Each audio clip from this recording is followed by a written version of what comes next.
Let's go ahead and finish up the stages of meiosis. We left off with meiosis 1 and saw how two daughter cells were produced from meiosis 1.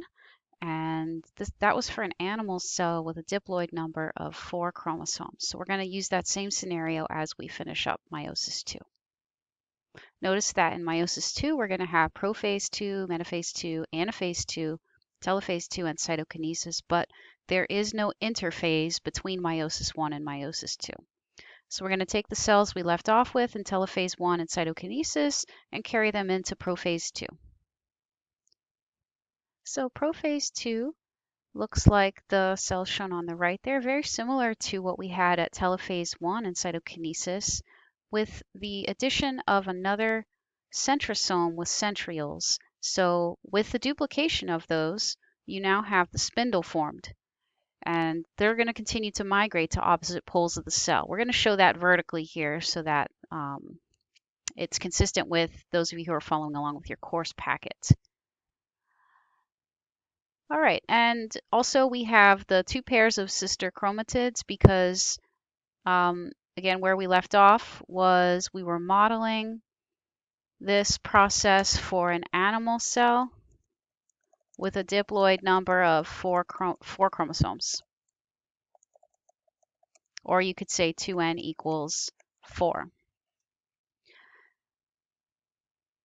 So in terms of the notes on the slide here, as I mentioned already, there's no interphase in between meiosis 1 and meiosis 2. So there's no additional duplication of any genetic material. The genetic material that was already there at the end of meiosis 1 is all that's there for meiosis 2.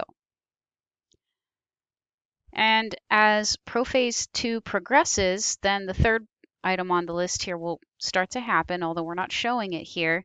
The pairs of sister chromatids are going to start to migrate as they are pulled towards the metaphase plate by the kinetochore microtubules that are attached to their centromeres. So we're going to fast forward to look at metaphase 2. So all of that would have already happened. This is metaphase 2. We have the sister chromatids aligned at the metaphase plate. The metaphase plate would be running perpendicular. I'll show here with a dashed black line. I wanted to show you first without it in case you were trying to draw these. You might want to pause beforehand so it doesn't look a little cluttered with the metaphase plate. So that's that imaginary equator of the cell, and it bisects the pairs of sister chromatids. Now, just as we learned about crossing over as one of the sources of genetic diversity in the daughter cells resulting from meiosis, in metaphase, perhaps you remember from metaphase 1, another source of diversity is the random way that the chromatids align at the metaphase plate.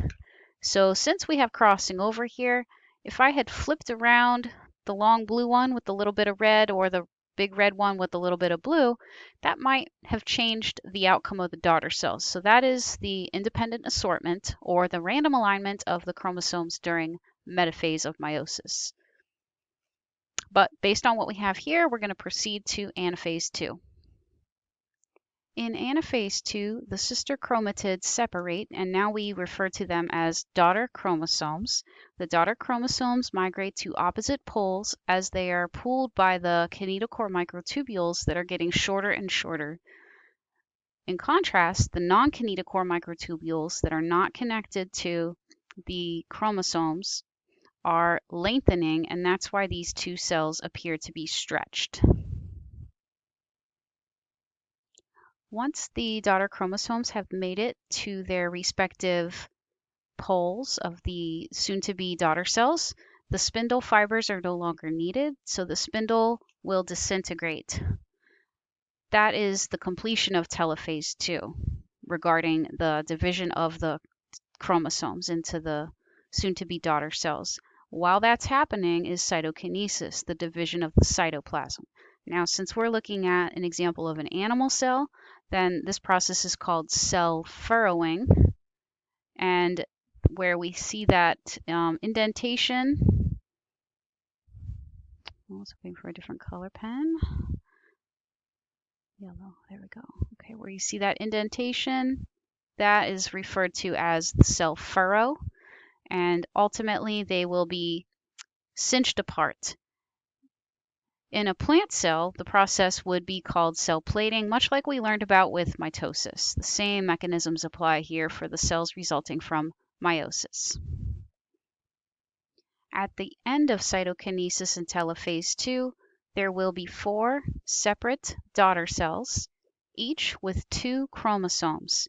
These cells are referred to as being haploid because they have half the normal number of chromosomes, or half the diploid number of chromosomes, which, if you recall at the beginning, was 4 chromosomes, so they each have 2, which is half of 4.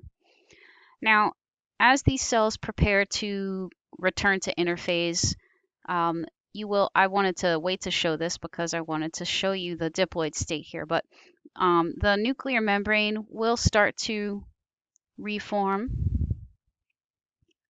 around the chromosomes as the chromosomes begin uncondensing back into chromatin. So this would be kind of on the way to that, and I can show you on the next slide what the final result would be. So to complete a full cell cycle, we come back to interphase, where all 4 of those haploid daughter cells appear to have their nucleus reformed, with the dark spot inside the nucleus, the nucleolus, the purple dot, and chromatin, uncondensed DNA. And I put red and blue in all of them to show the fact that it has both the maternal and the paternal in different combinations. Now, these cells also, it's important to note that they are genetically different. Unlike with mitosis, they were identical genetically.